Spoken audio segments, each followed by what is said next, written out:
ازيكم يا كسين؟ جيت لكم النهارده بفيديو.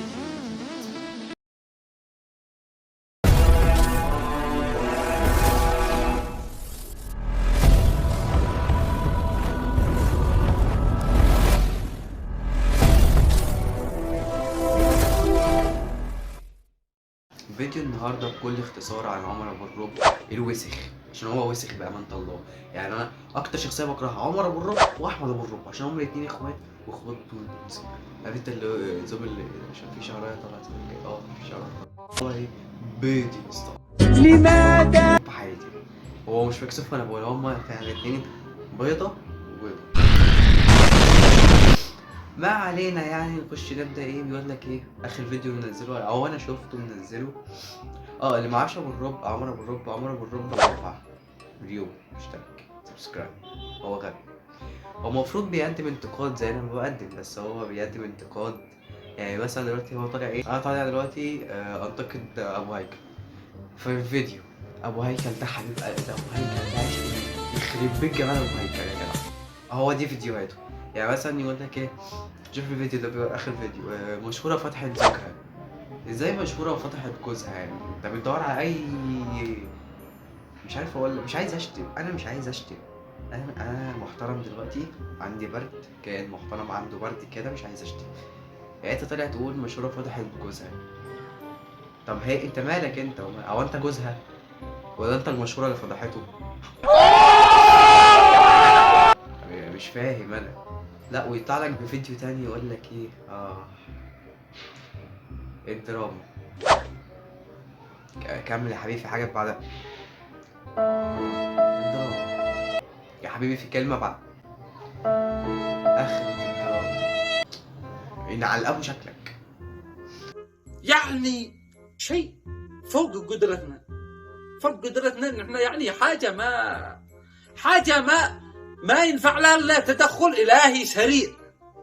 فانت تقعد تقول له كده تعالى ان على ابو شكلك، ان على ابو، يعني معلش الحماس في الفيديو ده هيكون قليل شويه عشان ايه، عندي برد وتعبان كده. لعل انت بيض، انت كائن البيض. يعني انت فاضل، انت وشك ده فاضل له نمره واحده ويكون مقاس رجلي. انت فاضل لك نمرتين تاني ويكون مجموعي في 6 ابتدائي، 3 نمر كمان وهكون مجموعي في 3 اعدادي.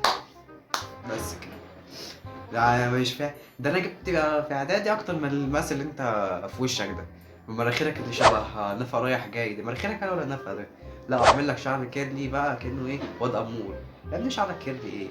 لان انا شايف الصوره دي شعري فيها كيرلي، وربنا ما كنت عايز اعملها كيرلي، انا نزلت البحر طلعت لقيت شعرك كده كان احلى منك. انت اللي انت عامله ده ولا فيه علاقه بالكيرلي ولا فانت بيض، انت كائن بيض. ويقول لك ايه بقى الفيديو اللي صار انتباهي جدا، يقول لك ايه، مش عارف زواج خبز مع برهوم. يا اخي انت وبرهوم معرابي، انتوا الاتنين عباره عن اتنين بيسرقوا محتوى بس. انتوا طاهر القلب نقي ذاكر لله. ابرد من بعض، يعني ابرد من بعض بأمانة الله. بطل بيض. لو يطلع لك في فيديو بيقول لك ايه بقى، ياسمين عز ورضوى الشربيني اتخانقوا. ليش اتخانقوا؟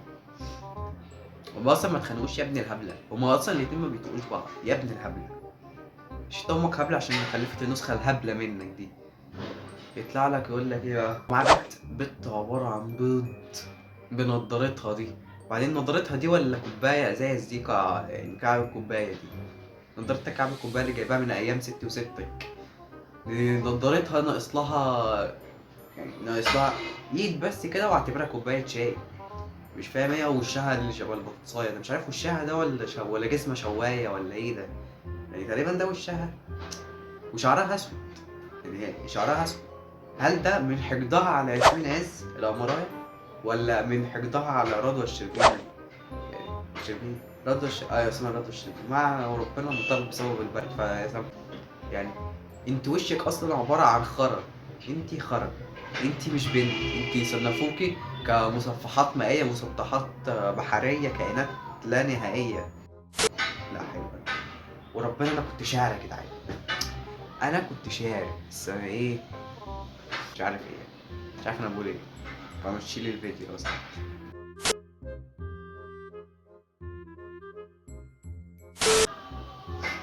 فقلت اعمل ده اللي ممكن عليها رد عليها بعمر ابو الرب ده حاجه واحده بس، يا ابو الكلوت.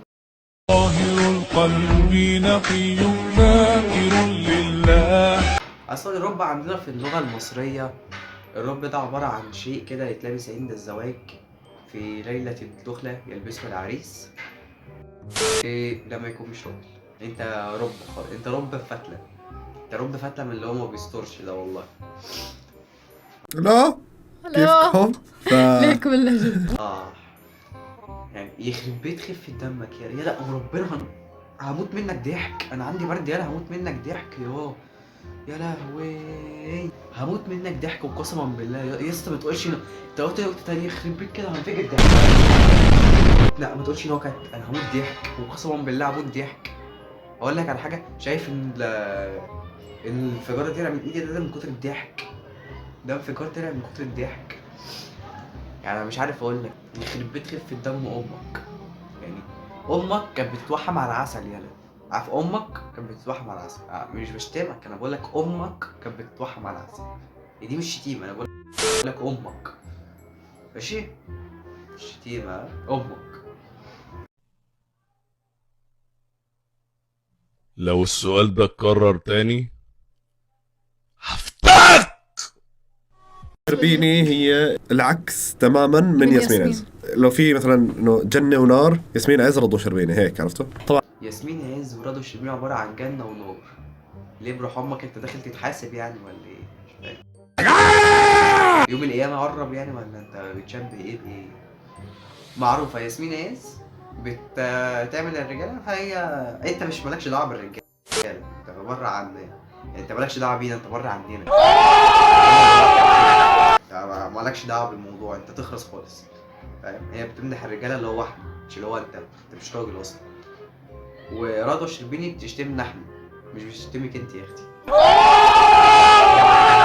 وثلاث كسرات جبهه مش عارف يعني. يا ابني انت خارج عن قاموس الرجاله يا عمر، انت ما جيتش في قاموس الرجاله بجنيه. انت الرجوله عندك عباره عن كيس مايونيز كده ب2 جنيه ونص او بجنيه، وفضيته على شاورما، بعد كده بقى تلف الشاورما كلها وتحطها في تيق. طاهر القلب نقي ذاكر لله. الصراحه فاحب اقول لك يا اسطى بلاش احسن تتكلم على عمتك ياسمين عز. لا والبنت اللي معاك بتشتم ياسمين عز بتقول لي دي بنتي مش عارف ايه. انت مالك انت بالبنات يعني؟ انت وعمر ابو الرب لا بنات ولا رجاله ولا اي حاجه، انت كائنات بحريه ليس لها معنى في الحياه النهائيه ولا حياه علميه تانية. انتوا مالكوش اي 30 لازمه، انتوا الاتنين انتوا عباره عن جوزين خرا طلعتوا فيديو مع بعض، فيديو خرا مش عارف الناس بتشوفوا على ايه وربنا، ولا جايب المشتركين دول على ايه. تقريبا عشان اخوه مشهور صح؟ اخوه برضو لما زي طلع لك برضو اخوه في فيديو من سوريا مش عارف بيمدحها عم شيخنا احمد. تعملوا لايك سبسكرايب شير وانتوا في الفيديو. احب اشكر اخويا عبد الحميد اللي شارك لي جديد في القناه، اخويا عبد الحميد. اشوفكم في الفيديو الجاي.